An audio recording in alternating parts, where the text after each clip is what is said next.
ಎಲ್ಲರಿಗೂ ನಮಸ್ಕಾರ ಸ್ನೇಹಿತರೆ. ಹಿಂದೂ ಧರ್ಮದಲ್ಲಿ ರಥಸಪ್ತಮಿಗೆ ಅತ್ಯಂತ ವಿಶಿಷ್ಟವಾದ ಮತ್ತು ವಿಶೇಷವಾದ ಮಹತ್ವವಿದೆ. ಇದನ್ನು ಮಾಘ ಸಪ್ತಮಿ ಎಂದು ಕೂಡ ಕರೆಯಲಾಗುತ್ತದೆ. ಏಕೆಂದರೆ ಇದನ್ನು ಮಾಘ ಮಾಸದ ಶುಕ್ಲ ಪಕ್ಷದ ಸಪ್ತಮಿಯಂದು ಅತ್ಯಂತ ಭಕ್ತಿಯಿಂದ ಆಚರಿಸಲಾಗುತ್ತದೆ. ಈ ದಿನದಂದು ಭಕ್ತರು ಸೂರ್ಯದೇವನಿಗೆ ವಿಶೇಷ ಪ್ರಾರ್ಥನೆಗಳನ್ನು ಸಲ್ಲಿಸುತ್ತಾರೆ. ಹಿಂದೂ ಸಂಪ್ರದಾಯದಲ್ಲಿ ಬರುವ ಎಲ್ಲ ಸಪ್ತಮಿಗಳಿಗಿಂತ ರಥಸಪ್ತಮಿಯನ್ನು ಅತ್ಯಂತ ಶ್ರೇಷ್ಠವೆಂದು ಪರಿಗಣಿಸಲಾಗಿದೆ. ಈ ದಿನದಂದು ಸೂರ್ಯದೇವನನ್ನು ಭಕ್ತಿಯಿಂದ ಪೂಜಿಸುವುದರಿಂದ ವ್ಯಕ್ತಿಯು ತನ್ನ ವೃತ್ತಿ ಜೀವನದಲ್ಲಿ ಮತ್ತು ವ್ಯವಹಾರದಲ್ಲಿ ಅಭಿವೃದ್ಧಿಯನ್ನು ಹೊಂದುತ್ತಾನೆ ಹಾಗೂ ಜೀವನದ ಸಕಲ ಸಮಸ್ಯೆಗಳು ನಿವಾರಣೆಯಾಗುತ್ತದೆ ಎಂಬ ನಂಬಿಕೆ ಇದೆ. ಈ ವರ್ಷ ರಥಸಪ್ತಮಿಯನ್ನು ಜನವರಿ ತಿಂಗಳ 25ನೇ ತಾರೀಕಿನಂದು ಆಚರಿಸಲಾಗುತ್ತಿದೆ. ಈ ವಿಶೇಷವಾದ ರಥಸಪ್ತಮಿಯ ದಿನದಂದು ಎಕ್ಕದ ಎಲೆ ಮತ್ತು ಗೋಧಿಯನ್ನು ಬಳಸಿ ಒಂದು ಸಣ್ಣ ಪರಿಹಾರವನ್ನು ಮಾಡಿಕೊಂಡರೆ ನಿಮ್ಮ ಮನೆಯಲ್ಲಿ ಹಣದ ವೃದ್ಧಿಯಾಗುವುದಲ್ಲದೆ ಆರೋಗ್ಯ ಭಾಗ್ಯವೂ ಲಭಿಸುತ್ತದೆ. ಮನೆಗೆ ತಗುಲಿರುವ ಕೆಟ್ಟ ದೃಷ್ಟಿ ದೋಷಗಳು, ನಕಾರಾತ್ಮಕ ಶಕ್ತಿಗಳು ಮತ್ತು ಅಡೆತಡೆಗಳು ಈ ಪರಿಹಾರದಿಂದ ಸಂಪೂರ್ಣವಾಗಿ ನಿವಾರಣೆಯಾಗುತ್ತವೆ. ಸೂರ್ಯದೇವನು ತನ್ನ 7 ಕುದುರೆಗಳ ರಥವನ್ನು ಏರಿ ದಕ್ಷಿಣಾಯನವನ್ನು ಮುಗಿಸಿ ಪೂರ್ವದ ಕಡೆಗೆ ತನ್ನ ಪ್ರಯಾಣವನ್ನು ಬೆಳೆಸುವ ಈ ಒಂದು ಕಾಲವು ಅತ್ಯಂತ ಶುಭಕರವಾದುದು. ಇಂದಿನಿಂದ ಸೂರ್ಯನ ರಥಯಾತ್ರೆ ಆರಂಭವಾಗುವುದರಿಂದ ಮುಂದಿನ 6 ತಿಂಗಳುಗಳ ಕಾಲ ಉತ್ತರಾಯಣ ಪುಣ್ಯಕಾಲವೆಂದು ಕರೆಯಲಾಗುತ್ತದೆ. ಸೂರ್ಯನ ರಥಕ್ಕೆ ಕಟ್ಟಲಾದ 7 ಕುದುರೆಗಳು ವಾರದ 7 ದಿನಗಳನ್ನು ಸೂಚಿಸುತ್ತವೆ. ರಥಸಪ್ತಮಿಯ ದಿನದಂದು ಮುಂಜಾನೆ ಬ್ರಾಹ್ಮಿ ಮುಹೂರ್ತದಲ್ಲಿ ಎದ್ದು ಸ್ನಾನ ಮಾಡಿ ಶುಭ್ರವಾದ ಬಟ್ಟೆಗಳನ್ನು ಧರಿಸಬೇಕು. ನಂತರ ತಾಮ್ರದ ಪಾತ್ರೆಯಲ್ಲಿ ನೀರನ್ನು ತುಂಬಿಸಿ 2 ಕೈಗಳಿಂದ ಸೂರ್ಯದೇವರಿಗೆ ಅರ್ಘ್ಯವನ್ನು ಅರ್ಪಿಸಬೇಕು. ಈ ಸಮಯದಲ್ಲಿ ಸೂರ್ಯನ ಮಂತ್ರಗಳನ್ನು ಪಠಿಸುವುದು ಶ್ರೇಷ್ಠ. ಅರ್ಘ್ಯವನ್ನು ಅರ್ಪಿಸಿದ ನಂತರ ತುಪ್ಪದ ದೀಪವನ್ನು ಹಚ್ಚಿ ಕೆಂಪು ಹೂವುಗಳು ಮತ್ತು ಧೂಪ ದ್ರವ್ಯಗಳಿಂದ ಸೂರ್ಯದೇವನನ್ನು ಪೂಜಿಸಬೇಕು. ಇದು ಮನೆಯಲ್ಲಿ ಸಕಾರಾತ್ಮಕ ಶಕ್ತಿಯನ್ನು ಹೆಚ್ಚಿಸಿ ಯಶಸ್ಸಿನ ಹಾದಿಯನ್ನು ಸುಗಮಗೊಳಿಸುತ್ತದೆ. ಹೊಸ್ತಿಲ ಪೂಜೆಯು ಈ ದಿನದ ಮತ್ತೊಂದು ಮುಖ್ಯವಾದ ವಿಧಿವಿಧಾನವಾಗಿದೆ. ಪೂಜೆಗೂ ಮುನ್ನ ಮನೆಯನ್ನು ಶುದ್ಧಗೊಳಿಸಿ ಹೊಸ್ತಿಲಿಗೆ ಅರಿಶಿಣವನ್ನು ಹಚ್ಚಬೇಕು.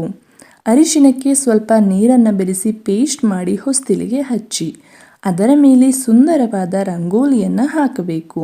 ನಂತರ ಸೂರ್ಯದೇವನಿಗೆ ಪ್ರಿಯವಾದ ಎಕ್ಕದ ಎಲೆಗಳನ್ನು ತೆಗೆದುಕೊಂಡು ಅವುಗಳ ಮೇಲೆ ಶ್ರೀಗಂಧ, ಅರಿಶಿಣ ಮತ್ತು ಕುಂಕುಮವನ್ನು ಹಚ್ಚಬೇಕು.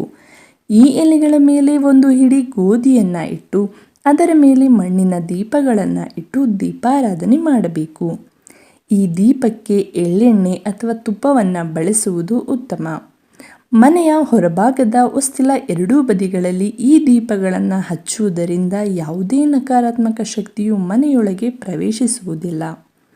ಈ ದಿನ ಮನೆಯ ಹಿರಿಯರು ಅರಿಶಿಣದ ಕೊಂಬುಗಳಿಂದ ತಯಾರಿಸಿದ ತೋರಣವನ್ನು ಮುಖ್ಯದ್ವಾರಕ್ಕೆ ಕಟ್ಟುವುದು ಅತ್ಯಂತ ಶುಭಕರ.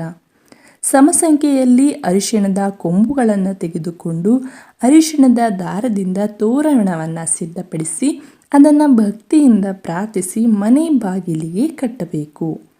ಈ ತೋರಣವು ಮನೆಯವರಿಗೆ ಗುರುವಿನ ರಕ್ಷಣೆಯನ್ನು ನೀಡುತ್ತದೆ ಮತ್ತು ದೃಷ್ಟಿದೋಷಗಳಿಂದ ಕಾಪಾಡುತ್ತದೆ. ಅರಿಶಿಣಕ್ಕೆ ಅಧಿಪತಿ ಗುರುವಾಗಿರುವುದರಿಂದ ಇದು ಮನೆಯಲ್ಲಿ ಸುಖ ಮತ್ತು ಶಾಂತಿಯನ್ನು ನೆಲೆಸುವಂತೆ ಮಾಡುತ್ತದೆ. ಸಾಯಂಕಾಲದ ಸಮಯದಲ್ಲಿ ಮಹಾಲಕ್ಷ್ಮೀ ದೇವಿಯ ಪೂಜೆಯು ಅಷ್ಟೇ ಪ್ರಾಮುಖ್ಯತೆಯನ್ನು ಹೊಂದಿದೆ. ಗಜಲಕ್ಷ್ಮಿಯ ಫೋಟೋಗೆ ಪೂಜೆ ಸಲ್ಲಿಸಿ 6 ಬತ್ತಿಗಳನ್ನು ಹೊಂದಿರುವ ದೀಪವನ್ನು ಹಚ್ಚಬೇಕು.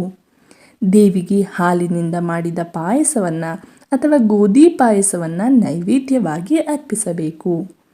ರಾತ್ರಿಯ ಸಮಯದಲ್ಲಿ ಜಾಗರಣೆ ಇದ್ದು ಲಕ್ಷ್ಮೀ ದೇವಿಯನ್ನು ಸ್ಮರಿಸುವುದು ವಿಶೇಷ ಫಲವನ್ನು ನೀಡುತ್ತದೆ.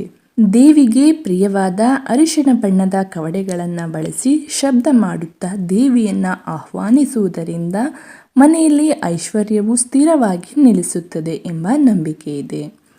ಪೂಜೆಯ ನಂತರ ನೈವೇದ್ಯವಾಗಿ ಅರ್ಪಿಸಿದ ಪಾಯಸವನ್ನು ಚಂದ್ರನ ಬೆಳಕಿನಲ್ಲಿ ಸ್ವಲ್ಪ ಸಮಯ ಇಟ್ಟು ನಂತರ ಮನೆಯವರೆಲ್ಲರೂ ಪ್ರಸಾದವಾಗಿ ಸ್ವೀಕರಿಸಬೇಕು. ಈ ರೀತಿ ಭಕ್ತಿಯಿಂದ ಮತ್ತು ನಿಯಮಬದ್ಧವಾಗಿ ರಥಸಪ್ತಮಿಯ ಆಚರಣೆಗಳನ್ನು ಮಾಡುವುದರಿಂದ ಆರೋಗ್ಯ, ಐಶ್ವರ್ಯ ಮತ್ತು ಸಕಲ ಸುಖಗಳು ನಿಮ್ಮದಾಗುತ್ತವೆ. ಸೂರ್ಯನ ಮತ್ತು ಮಹಾಲಕ್ಷ್ಮಿಯ ಅನುಗ್ರಹವು ವರ್ಷಪೂರ್ತಿ ನಿಮ್ಮ ಕುಟುಂಬದ ಮೇಲೆ ಇರುತ್ತದೆ. ನಿಮಗೆ ಈ ಮಾಹಿತಿ ಇಷ್ಟವಾಗಿದ್ದರೆ ಇದಕ್ಕೆ ಒಂದು ಲೈಕ್ ಮಾಡಿ. ಹಾಗೆ ಇನ್ನೂ ನಮ್ಮ ಚಾನಲ್ಗೆ ಯಾರಾದರೂ ಸಬ್ಸ್ಕ್ರೈಬ್ ಆಗಿಲ್ಲ ಅಂದರೆ ಈಗಲೇ ಸಬ್ಸ್ಕ್ರೈಬ್ ಮಾಡ್ಕೊಳ್ಳಿ. ಹಾಗೆ ಕಮೆಂಟ್ ಬಾಕ್ಸಲ್ಲಿ ಓಂ ಸೂರ್ಯ ದೇವಾಯ ನಮಃ ಎಂದು ಕಾಮೆಂಟ್ ಮಾಡಿ. ಎಲ್ಲರಿಗೂ ಧನ್ಯವಾದಗಳು.